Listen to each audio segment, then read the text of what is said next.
জলদি ঘুমায়া পড়ো, জলদি ঘুমায়া যাও। নবী জলদি ঘুমায়া যাইতো রে বাবারা, বন্ধুরা আমার। আপনার নবী ঘুমায়া যাওয়ার পর রাত্র বেলা যখন বেশিরভাগ হিস্সা পার হইয়া যাইতো, আমার আপনার নবী রাত্র বেলা দাঁড়াইয়া যাইতো ঘুম থেকে উঠে তাহাজ্জুদের মুসাল্লায়। তাহলে নবী ঘুমালো না নাই? ইবাদত করলো না নাই? সাহাবা কেরাম বলল, পুরা রাত্র ঘুমাবো না, আমি তাহাজ্জুদ পড়ব।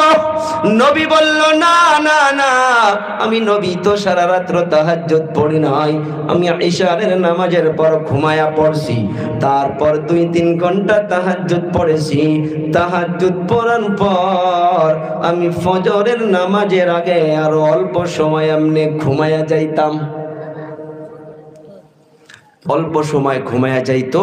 ঘুমায় যাওয়ার পর আমার আপনার নবী ওই যে তাহাজ্জুদ পরে যে ঘুমাইলো, আমার আপনার নবী উঠে আর ওযু করতো না, ডাইরেক্ট নামাজের মুসাল্লায় দাঁড়াইয়া যাইতো। সুবহানাল্লাহ বলি। প্রশ্ন করতে পারেন, ও হুজুর আমার আপনার জন্য তো ঘুমাইলে ওযু চলে যায়। এ বাবা, নবীদের চক্ষু বন্ধ হইতে পারে ঘুমায়া পড়লে, নবীদের দিল অন্তর কখনো ঘুমায় না। সুবহানাল্লাহ বলি। যদি নবীদের অন্তর ঘুমাইয়া যাইতো, দিল ঘুমাইয়া যাইতো, আল্লাহ তাআলা কোরআনে কারীমকে নবীদের উপরে রাত্রবেলা অবতীর্ণ করত। যদি দিলটা ঘুমাইয়া পড়তো, কেমন করে কোরআনকে অবতীর্ণ করত? তাই দুনিয়ার মাধ্যমে তো আমরা কোরআনে কারীমেও বলি যে নবী তো আমার আপনার মতো মানুষ, কিন্তু না না না, নবী আমার আপনার মতো মানুষ হইলে কি হবে? হাতটা আমার মতো, চোখটা আমার মতো, হাতের পাওয়ার আমার মতো নয়, চোখটা আমার মতো, চোখের পাওয়ার আমার মতো নয়। আমি আপনি ঘুমায়া পড়লে সব কিছুই বিক্রি করে ঘুমায়া পড়ি, নবীর চক্ষু দুটা বন্ধ হইয়া যায়, নবীর অন্তর কখনো ঘুমায় না। হ্যাঁ, নবী আমার আপনার মতো বাজারে চলতো ফিরতো, বেচা কিনা করতো, বাজার করতো, লেকিন নবীদের মর্যাদা তো আলাদা না। নবী পাক তাহাজ্জুদ পরে ঘুমায়া উঠে ডাইরেক্ট মুসাল্লায় দাঁড়ায় যেত। সাহাবা কেরামদেরকে বলতেছে, ও আমার সাহাবীরা রে, আমার থেকে বেশি তাকওয়াওয়ালা তোমরা নও। আমি যদি পুরা রাত্র যদি তাহাজ্জুদ না পড়ি, আমি ইশার পর জলদি ঘুমায়া যাই, তারপর উঠে আমি তাহাজ্জুদ পড়ি, আবার অল্প ঘুমাই। ওলি জাসাদুকা আলাইকা হাক্কুন, তোমার যেটা বডি, তোমার জিসিমটা, তোমার উপরে জিসিমের হক আছে। আর একজনকে বলতেছে, এ আমার সাহাবী, যে বলতেছ তুমি পুরা বছর রোজা রাখবা, না রে বাবা না, শোনো আমি নবী সপ্তাহে 2 দিন করে রোজা রাখি, সোমবার আরো বৃহস্পতিবার। রবিবারে রাত্র সেহরি খাইতো, সোমবারে রোজা রাখতো, আবার বুধবারে রাত্র সেহরি খাইতো, বৃহস্পতিবারে দিনে রোজা রাখতো। নবী পাক সাল্লাল্লাহু আলাইহি সাল্লাতু ওয়াস সালাম এই সুন্নতটা, এই যে বর্তমান রাত অনেক লম্বা, দিন ছোট, এই সময় এই সুন্নতটা আমরা চিন্তা করতে পারি। আমার ওখানে আলহামদুলিল্লাহ প্রত্যেক সোমবার বৃহস্পতিবার বড় বড় যেগুলো বাচ্চা মাদ্রাসার আলহামদুলিল্লাহ নিজাম শুরু হয়ে গেছে, রোজা রাখা লাগে। সোমবার রাখো, বৃহস্পতিবার রাখো, একটা সুন্নত জিন্দা হইল, নফল ইবাদত হইল। আজকের তারিখে আর কি বলবো, আমার আপনার হাত থেকে নফল ইবাদত খতম হয়ে যাইতেছে। আওয়াজ উঠতেছে, কয় আসরের সুন্নত না পড়লেও হয়, ইশারের পর নফল না পড়লেও হয়, পড়লে যে সওয়াব হয় সেটা কে বাদ দাও ভাই। শাকসবজি দিয়ে ভাত খাইলেও হয়, বাজারে আবার যদি একটা ইলিশ মাছ বড় বাড়ায় 1 সেকেন্ডে শেষ হয়ে যায়, মানুষ ভাগই পায় না। ওই সময় তো বলি না যে ইলিশটা না কিনলেও তো চলে। দুনিয়ার মজাটা বুঝলাম, মানুষ আখিরাতের মজাটা বুঝলাম না। আমার আপনার নবী বলতেছে, ও সাহাবী, পারলে সপ্তাহে 2টা করে রোজা রাখো, আর যদি এইটাও যদি অপছন্দ হয়, দাউদ নবীর মতো রোজা রাখো, একদিন খাও একদিন রোজা রাখো। নেই তো মাসের মাধ্যমে দুটা করে রোজা রাখো, তথাপি পুরা বছর রোজা রাখলে তোমার রোজা কোনো কবুল হবে না। তোমার শরীরের হক আছে, তুমি সারা বছর কেন রোজা রাখো? সূরা হুজরাতের প্রথম আয়াতে আল্লাহ তাআলা জানাইলেন, ইয়া আইয়ুহাল্লাযীনা আমানু লা তুকদ্দিমু বাইনা ইয়াদাইল্লাহি ওয়া রাসূলিহি ওয়াত্তাকুল্লাহ। খবরদার, আল্লাহ এবং আল্লাহর রাসূলের করি তোমরা আগে বেড়ে যাওয়া চেষ্টা করো না, অর্থাৎ বেশি তোমরা বেড়ে যাও না। ও বাবারা, বন্ধুরা, নবী আমার সাল্লাল্লাহু আলাইহি সাল্লাতু ওয়া সাল্লাম বলে দিল এমন ভাবে রোজা রাখো। একজন সাহাবী বলল, আমি সারা জীবন বিবাহ করব না। নবী আমার বলল, শুনে নাও, আমি নবী নিজেই বিবাহ করেছি। একটা নয়, দুটা নয়, এক রিওয়ায়াতে আছে 11টা, আর এক রিওয়ায়াতে পাবেন 9টা, আর এক রিওয়ায়াতে পাবেন 13টা। দুটা ছিল, সেটা স্ত্রী ছিল না, অন্য ধরনের দুইজন ছিল। কি নাম ছিল? নামটা দিয়া নাই। হ্যাঁ, মারিয়া কিপ্তিয়া ছিল একজন, আর একজনের নামটা আমারও খেয়াল নাই। তাহলে এট এ টাইম এক রেওয়াতে পাওয়া গেছে 13টা। সাহাবা কেরামদেরকে বুঝাইছে যে তোমাকে কে পাওয়ার দিল যে তুমি সারা জীবন বিবাহ করবা না? আমি নবী নিজে বিবাহ করেছি, আর আমি প্রত্যেকটা বিবির জন্য আলাদা আলাদা করে রুম রাখছি, আলাদা আলাদা করে কামরা রাখছি। নবী পালা বানায় নিত যে আজকে রাত্রে, আজ 26 তারিখ রাত্রে আমি মা আয়েশার নিকটে যাব, আগামীকাল 27 তারিখ রাত্রে আমি অন্য বিবির কাছে, আসমার কাছে যাব, আমি আর একজনের কাছে, আমি সাফিয়ার কাছে আমি তার পরের দিন যাব। পালা বানানো থাকতো। সাহাবা কিরামদেরকে বুঝাইল, আমার থেকে বেশি তোমরা ভয় করনেওয়ালা নও, সেই জন্য বলে দিলাম না রে সাবিনা, তোমরাও বিবাহ করো, বিবাহ করে করে আল্লাহর ইবাদত করো। আল্লাহ তাআলা এই আয়াতের মাধ্যমে বলতাছে, ইন্নাল্লাহা সামিউন আলীম। নিশ্চয় নিশ্চয় আল্লাহ তাআলা সব কিছু জাননেওয়ালা আর সব কিছুই শুননেওয়ালা। দুনিয়ার কেউ না জানলে জানে কে? কে জানে? কেউ শোনে না, শোনে কে? আল্লাহ। তো এই যে প্রথম নাম্বার আয়াত, আল্লাহ তাআলা বলল যে তোমরা আল্লাহ এবং আল্লাহর রাসূলের থেকে বেশি তোমরা আগবাড়ে যাওয়ার চেষ্টা করো না। অর্থাৎ যেটা ডিসিশন আল্লাহ দিয়ে দিয়েছে, যেটা ফয়সালা নবী দিয়ে দিয়েছে, এর থেকে তোমরা বেশি আগবাড়ার চেষ্টা করিও না। 2 নম্বর আয়াতে আল্লাহ তাআলা জানাইতেছে, ইয়া আইয়ুহাল্লাযীনা আমানু লা তারফাউ আসওয়াতাকুম ফাওকা সাওতিন নবী ولا تجهروا له بالقول كجهر بعضكم لبعض أن تحبط أعمالكم وأنتم لا تشعرون। এই আয়াতটা আজ সমাজে দরকার, খেয়াল করবা যুবক। আমার আপনার নবী হযরতে মুহাম্মদুর রাসূলুল্লাহ সাল্লাল্লাহু আলাইহি সাল্লাতু ওয়াস সালাম বসে আছেন এবং বানু তামিমের কিছু লোক এসেছে এবং আবু বকর, ওমর, ওসমান, আলী সবাই বসে আছে। এমন একটা মশওয়ারার মাধ্যমে বসেছে যে কোনো একটা মিটিং এর মাধ্যমে বসে যেমন আমরা প্রেসিডেন্ট বানানো হয়, সেক্রেটারি বানানো হয়, এমন ভাবে একজনকে ওখানের জিম্মেদার বানানো হবে। এই জিম্মেদারটা বানানোর জন্য আমার আপনার নবী বসে আছে। আবু বকর বলতেছে যে অমুককে বানাও, ওমর বলতেছে না না না অমুককে বানানো যাবে না, অমুককে বানাও। আর একজন বলতেছে না আমার ফয়সালা হইতেছে অমুককে বানাও। ওমর বলতেছে যে না অমুকে ভালো, আলী বলতেছে অমুকে ভালো, আবু বকর বলে না অমুকে হইতেই লাগবে। আওয়াজটা উঁচু হইয়া গেল। নবী বসে আছে, নবীর সম্মুখে সাহাবা কেরামদের আওয়াজটা উঁচু হইয়া গেল।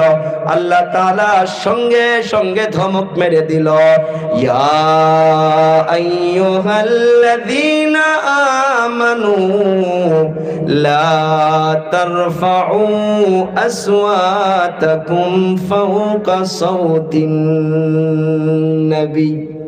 সতর্ক হইয়া যাও রে আবু বকর, ওমর, ওসমান ও আলী ও ইমানদার বান্দারা, তোমার আওয়াজ যেন নবীর আওয়াজ থেকে উঁচু হইয়া না যায়।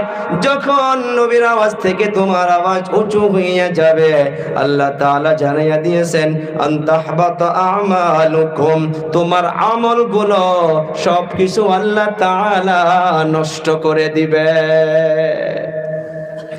নবীর আওয়াজ থেকে তোমার আওয়াজ যখন উঁচু হয়ে যাবে, তোমার নামাজ, রোজা, হজ, যাকাত সবকিছু আল্লাহ তাআলা ধ্বংস করে দিবে।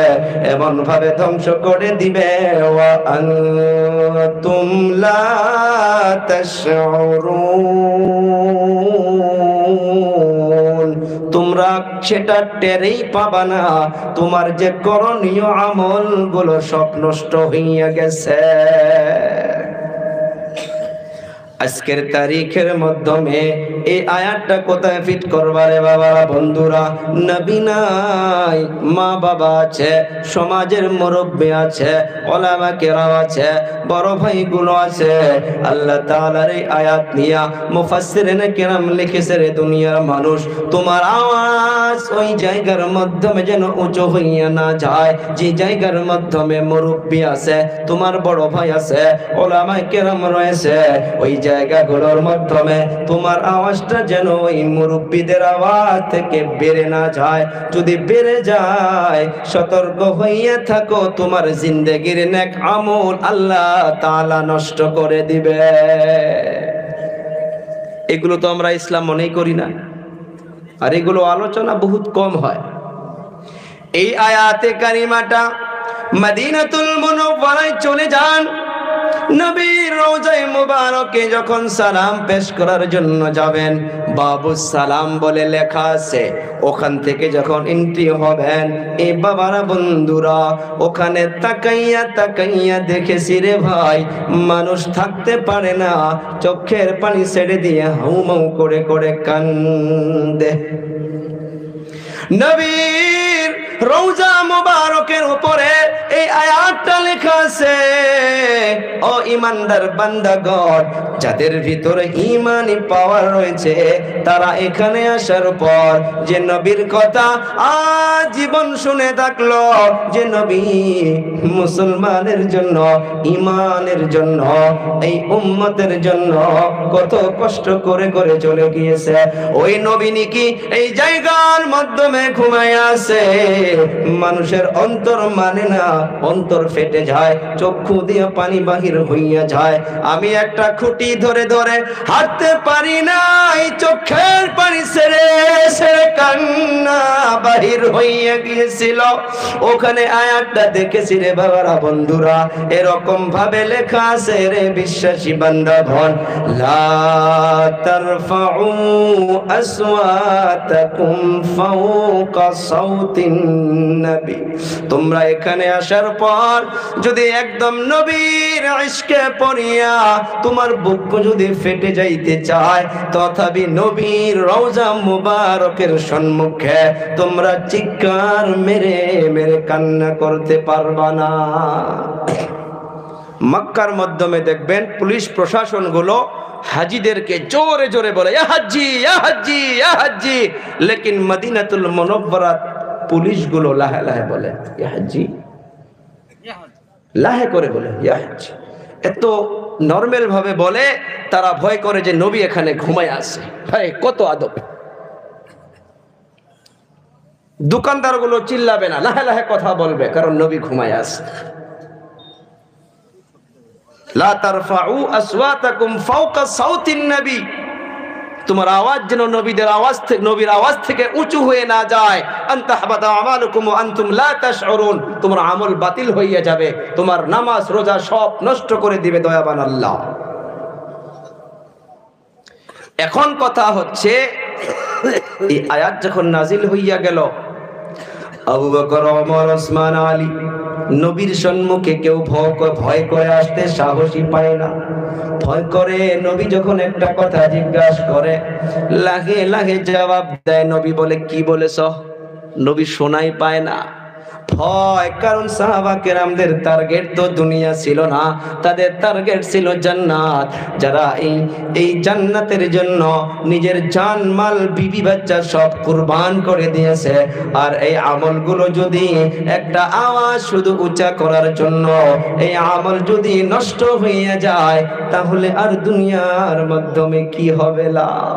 সেই জন্য ওই দিন থেকে আয়াতটা নাজিল হওয়ার পর থেকে কেউ আর জোরে কথা তো বলে না। নবী কোনো কথা যদি জিজ্ঞাসা করে এমন ভাবে উত্তর দেয়, নবী একবারের জায়গায় 2-3 বার করে প্রশ্ন করতে হয়।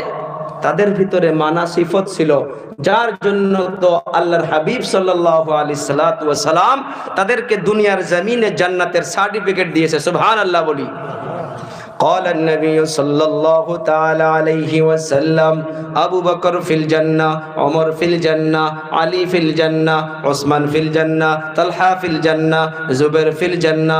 সাহাবা কিরামদের নাম নিয়া নিয়া আমার আপনার নবী দুনিয়ার জমিনে জান্নাতের সার্টিফিকেট দিয়েছে।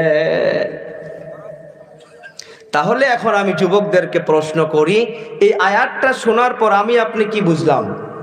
আজ থেকে আপনার আওয়াজটা ময় মুরব্বীদের সম্মুখে আওয়াজটা উঁচু করা যাবে? কথা বলেন, করব? মা বাবার সম্মুখে, কারো সম্মুখে না। নিজের জবানটাকে হেফাজত করব। কথা একটা জবান থেকে বাহির করে দিবার পাইলেই যে বেঁচে গেলাম, রাজা হইলাম না, এই একটা কথা আপনি নরমাল ভাবে ছেড়ে দিবেন। আপনি একটা সেকেন্ডে কথাটা বাহির করে দিলেন, আপনার এই একটা কথারতে কত ওজন হইতে পারে। আপনার একটা কথা একজনের অন্তরে লেগে লেগে 1 মাস রাত্রের অন্ধকারে বসে বসে সে যে কতবার কান্না করবে, আপনি তো সেটা বুঝতেই পারবেন না। আজ নামাজি ফ্যামিলিতে দেখুন, বড় বড় ফ্যামিলিতে দেখুন, এগুলো জিনিসকে ইসলাম বলে মনেই করে না মানুষ। জুবানের হেফাজত বলতেই পারলেই যে আমি রাজা হয়ে গেলাম তা না। আজ থেকে এটা মেসেজ আমরা অন্তরে গেঁথে রাখি যে আমার আওয়াজটা যে জায়গায় কিছু মুরব্বী বসে থাকবে সে জায়গায় আমি নরমাল ভাবে কথা বলবো। যদি কোনো কিছু বলতেই হয় লাহে করে সম্মানের সাথে বলবো। বাবাকে যদি কোনো কিছু জবাব দিতে হয় নরমাল ভাবে সুন্দরভাবে আদবের সাথে দেব ইনশাআল্লাহ। তো 3 নম্বর আয়াত আল্লাহ তাআলা বললেন, ইন্নাল্লাযীনা ইয়াগুদ্দুনা আসওয়াতাহুম ইনদা রাসূলিল্লাহ উলাইকাল্লাযীনা ইমতাহানাল্লাহু কুলুবাহুম লিত্তাকওয়া লাহুম মাগফিরাতুন ওয়া আজরুন আযীম। জেনে রাখো, যারা আল্লাহ আল্লাহর রাসূল সাল্লাল্লাহু আলাইহি সাল্লাতু ওয়াস সালামের সম্মুখে নিজেদের আওয়াজকে নিচু রাখবে, তারাই এমন লোক যাদের অন্তরকে আল্লাহ তাআলা ভালোভাবে যাচাই করে তাকওয়ার জন্য মনোনীত করে নিয়েছেন। আল্লাহ এবং আল্লাহর রাসূলের সম্মুখে যারা নিজের কণ্ঠকে নিচু করে রাখে তাদের অন্তরকে তাকওয়ার জন্য আল্লাহ কি করছে? বেছে নিয়েছেন, মনোনীত করে নিয়েছেন। তাদের জন্য রয়েছে মাগফিরাত ও মহাপুরস্কার। সুবহানাল্লাহ বলি। এই মানুষদের জন্য, এই লোকদের জন্য, এমন শ্রেণীদের জন্য আল্লাহ তাআলা লাহুম মাগফিরাতুন ওয়া আজরুন আযীম। তারাই ওই লোক যাদের জন্য আল্লাহ তাআলা অনেক উঁচু মাগফিরাত আর বদলা দেওয়ার জন্য আল্লাহ তাআলা ওয়াদা করেছে। এরাই এগুলো লোক। আরেকটা আয়াতে চলে যায়। আজ এই বেমারটা আমার আপনার ভিতরে রয়েছে। শর্ট করে বলতাছি, একটা করে আয়াতের যদি বিস্তারিত আলোচনা করা যায় অনেক সময় যাবে। আল্লাহ তাআলা আরেকটা আয়াতে বলতেছে, ইন্নাল্লাযীনা ইউনাদুনাকা মিন ওয়ারাইল হুজুরাতি আকসারুহুম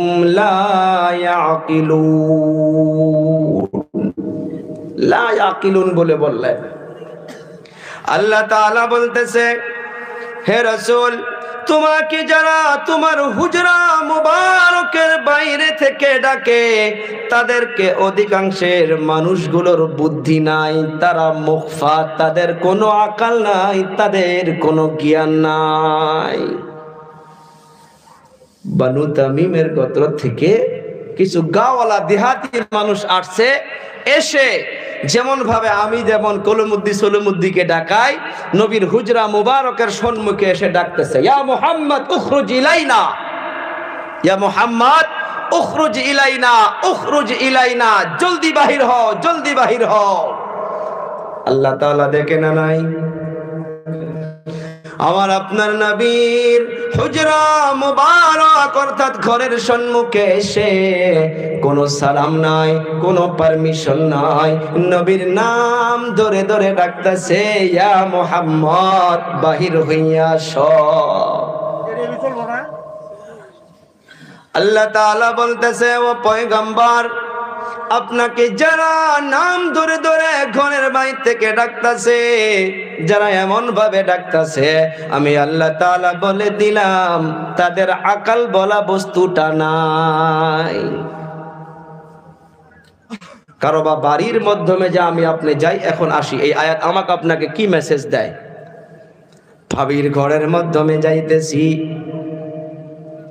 অন্য জনের বাড়ির মাধ্যমে যাইতেছি, চিনা জানা বাড়ির মাধ্যমে যাইতেছি, আল্লাহ তাআলা বলতেছে, রে না, যাওয়ার আগে পারমিশন নাও। কারো বা বাড়ির নিকটে চলে যাওয়ার পর আল্লাহ তাআলা জানাইয়া দিলেন, ইয়া আইয়ুহাল্লাযীনা আমানু লা তাদখুলু বুয়ুতান গায়রা বুয়ুতিকুম হাত্তা তাস্তানিসু ওয়া তুসাল্লিমু আলা আহলিহা। যুবকদেরকে বলবো, রে ভাই, অন্তর থেকে বলে যাইতেছি, নামাজ পড়া কথা বলবো না, এইটাও ইসলাম। যেটা আমি আজকে সমাজের মাধ্যমে ফিতনা সরে যাইতেছে, বদনাম সরে যাইতেছে, এর কারণ হইতেছে মানুষ এই পর্দাকে নষ্ট করে দিছে। নবীর ঘরের সম্মুখে এসে একদল নবীর নাম ধরে ধরে ডাকতেছে আর বলতেছে, ইয়া মুহাম্মদ উখরুজ ইলাইনা, বাহির হইয়া আসো। আল্লাহ তাআলা ধমক মেরে দিল, যারা এই দুনিয়ার মাধ্যমে কারো বাড়ির মাধ্যমে গিয়া এমন ভাবে ডাকে, তাদের আকল নাই, তারা মুখফা, তাদের বিবেক বলা বস্তুটা কোনো কিছুই নাই। আমি আল্লাহ তাআলা তাদেরকে বলে দিলাম তারা বেআকল। বেআকল বলে কে বলছে? বলি কে বলছে? আল্লাহ। লা ইয়াকিলুন, আমাদের ভাষায় কই বেক্কেল না, বেক্কেল, এত বেআকল, তাদের কোনো আকল নাই। আল্লাহ তাআলা বলল, ইয়া আইয়ুহাল্লাযীনা আমানু লা তাদখুলু বুয়ুতান গায়রা বুয়ুতিকুম হাত্তা তাস্তানিসু ওয়া তুসাল্লিমু আলা আহলিহা। ও বিশ্বাসী বান্দাগণ, তোমরা যদি কারো বাড়ির মাধ্যমে যাও, যে ঘরের মাধ্যমে মানুষ থাকে, ওই ঘরের মাধ্যমে যাওয়ার পর বাহিরে দাঁড়াইয়া যাও, বাহিরে দাঁড়ানোর পর তোমরা হাত্তা তাস্তানিসু, তোমরা ইজাজত চাও, তোমরা পারমিশন চাও, তোমরা অ্যাপয়েন্টমেন্ট নাও, আর ওই বাড়িওয়ালাকে তোমরা ওয়া তুসাল্লিমু আলা আহলিহা, ওই বাড়িওয়ালাদেরকে তোমরা সালাম করো। একবার সালাম করো, আওয়াজ দিল না, দুইবার সালাম করো, কোনো উত্তর পাইলা না, তিনবার সালাম করো, কোনো উত্তর পাইলা না। আর যদি কেউ সালামের জবাব দিয়া আগের মাধ্যমে, আল্লাহ তাআলা বলতেছে, তোমাকে যদি বলে তোমরা চলে যাও তো চলে যাও, আর যদি ইজাজত দেয় তোমরা বাড়ির মাধ্যমে প্রবেশ করো। এ বাবারা, বন্ধুরা, আমি আপনি যে পারমিশন নিতে যাব আজকের তারিখের মাধ্যমে, বন্ধুর বাড়ির মাধ্যমে মাধ্যমে এমনি চলে যাইতেছে যে আসো কিছুই না, আমাদেরই চেনা জানা মানুষ না রে বাবা না। সেই জন্যই তো 2 দিন আগ পাস মানুষ বদনামে পড়ে, কথা কয় না। আপন বড় ভাইয়ের বাড়ির মাধ্যমে যদি যাও, বড় ভাই বাড়িতে নাই, ভাবি একা একা বাড়িতে থাকে, আপনার ভাইয়ের ছেলে স্কুলে চলে গেছে, ওই বাড়ির মাধ্যমে আপনার পারমিশন করার জন্য আল্লাহ হুকুম দেয় না, শরীয়ত পারমিশন দেয় না। যদি কারো বাড়ির মাধ্যমে যাওয়ার পর সুন্দরভাবে পারমিশন যে চাইব, মিসাল উদাহরণ, এইটা দরজা, আপনি ডাইরেক্ট দরজার মুখামুখি যাবেন না, শুনেন, দরজার মুখামুখি দাঁড়াবেন না, সাইডের থেকে পারমিশন চাবেন। যদি পারমিশন দেয় তাহলে আপনি লাহে করে প্রবেশ করবেন। এই পারমিশনটা কেমন ভাবে দিবে? ভিতরে যদি মহিলা থাকে, ওই বাড়ির মাধ্যমে যদি কোনো মুরব্বী না থাকে, যুবক ছেলে বা ভাই ভাতিজা যদি না থাকে, ওই ভাবিগুলো, ওই চাচিগুলো, খবরদার অন্য ভিন পুরুষকে আপনি একা বাড়িতে কখনো বসতে দিবেন না। আজকের তারিখের মাধ্যমে মোবাইল ইউজ করা হয়। আপনার স্বামী বাথরুমে চলে গিয়েছে বা আপনার স্বামী কোথায় মোবাইলটা ছেড়ে চলে গিয়েছে, আপনার স্বামীর মোবাইলের মাধ্যমে ফোন আসতেছে, আপনি যদি ফোনটা রিসিভ করতে যান, ফোনটা রিসিভ না করায় বেহতর। আর যদি ফোনটা রিসিভ করতে যান, আপনার আওয়াজটা নরমাল হইতে হবে না, কারণ আপনি হইতেছেন একটা মহিলা। আপনি উঠান, উঠাইয়া বলেন, কে? হ্যালো, কে বলেছেন? যদি সম্মুখ থেকে কেউ গলত নিয়ে ফোন করে, আপনার আওয়াজটা শুনে তার নিয়তটা চেঞ্জ হইয়া যাবে। আপনার বাড়ির মাধ্যমে রে মা, আজকের তারিখে দেখুন প্রত্যেকটা গাঁয়ের মাধ্যমে বদনাম। মানুষকে, বন্ধু বান্ধবীদেরকে আপনারা কিচেন রুম পর্যন্ত বসাইয়া নেন, কে পারমিশন দিল? শরীয়ত তো পারমিশন দেয় নাই। বন্ধু আছে আপনার হাজবেন্ডের, বাজার ঘাটে রাস্তাঘাটে আপনার বাড়ির বসা রুম পর্যন্ত, কিচেন পর্যন্ত নয়, অর্থাৎ পাকঘর পর্যন্ত নয়। কেউ নাই বাড়িতে, একটা মহিলা অর্থাৎ স্ত্রী আপনার বাড়িতে আছে, আপনার বন্ধু বাড়িতে আসলো, বাড়িতে আসার পর আপনার কথা প্রশ্ন করতেছে, ও আব্দুল সাত্তার ভাই, ডাক দিতেছে আপনার নাম ধরে ধরে, আপনি তো বাড়িতে নাই। এখন আপনার স্ত্রীর কর্তব্য এইটা, আপনার স্ত্রীকে এমন ভাবে জবাব দিতে হবে, কোনো প্রশ্ন করা দরকার নাই। হ্যাঁ, কে গো? আমি অমুক গ্রাম থেকে আসছিলাম। আচ্ছা, মনার আব্বা তো বাড়িতে নাই, তো ভাই আপনি বেনি কে? আসেন, বসেন, অল্প তামুল খেয়ে যান। না, তামুল খাইতেই গেলে তো ভেজাল আছে না নাই? কথা কয় না? একদিন ভেজাল না হইতে পারে, দূর থেকে মানুষ দেখে আপনার নামে বদনাম করতেই পারে। আল্লাহর নবী সাল্লাল্লাহু আলাইহি সাল্লাতু ওয়াস সালাম মা আয়েশাকে নিয়ে এক জায়গার মাধ্যমে বসে আছে, সাহাবা কেরাম 2-3 জন সাইড দিয়ে নিকট দিয়া যাইতেছে। ওই সাহাবা কেরাম মা আয়েশাকে চিনতে পারে নাই। মা আয়েশাকে দেখার পর সাহাবা কেরাম শরমের মতো করিয়া এমন করে মুখ ঢেকে যাওয়া শুরু করেছে। আমার আপনার নবী বলতেছে, রে সাহাবী দাঁড়াও। অবাক হইয়া যাবারে যুবক, কি ছিল ইসলাম আর আমি আপনি ইসলামটাকে কি করে নিয়েছি? সাহাবা কেরামদেরকে বলল দাঁড়াও। সাহাবা কেরাম দাঁড়াইয়া গেল। দাঁড়ানোর পর আমার আপনার নবী বলতেছে, রে সাহাবী তাকাইয়া দেখো আমার নিকটে তোমাদের আম্মা জান আয়েশা রাদিয়াল্লাহু তাআলা আনহা। সাহাবা কিরাম মাথার মাধ্যমে হাত দিয়ে অবাক হইয়া গেল, ও হুজুরে কি বলতেছেন? না রে না, তোমাদের অন্তরে শয়তান ওয়াসওয়াসা দিয়ে এটা খেয়াল এনে দিতে পারে যে নবী কাউকে নিয়ে বসে আছে নাকি, নাউযুবিল্লাহ। সেই জন্য আমি সন্দেহটা মেরে দিলাম আমি তোমার আম্মা জান আয়েশাকে নিয়ে বসে আছি। এই বাবারা, বন্ধুরা, আগেই বলেছি সামাজিক আলোচনা করব, এগুলো শুনে শুনে শুনে শুনে যেন আমার আপনার জিন্দেগিতে ফিট করতে পারি। বাড়িতে নাই আপনার ছেলে, নাই আপনার হাজবেন্ড, নাই আপনার বাবা, নাই আপনার শ্বশুর আব্বা নাই, আপনি জবাব দিয়ে দেন নাই নাই পরে আইসেন। বাড়িতে নাই এখন। আজকের তারিখে যুবকগুলো বুদ্ধি করে করে শিখর গুটকা মুখে দিয়া বুদ্ধি করে যায় যে চল ভাই তো বাড়িতে নাই, ভাবির সঙ্গে অল্প হাসি মজাক করে আসি। কথা কয় না? ভাবিও কয় বস কিরে 15 দিন হইয়া গেল, এতদিন তো আসলি না, বস আমি চা বানাই পান বানাই, বস। বলে হ ভাবি বানান। না রে বাবা না, ও মা, এই পারমিশনটা ইসলাম আমাকে আপনাকে দেয় না।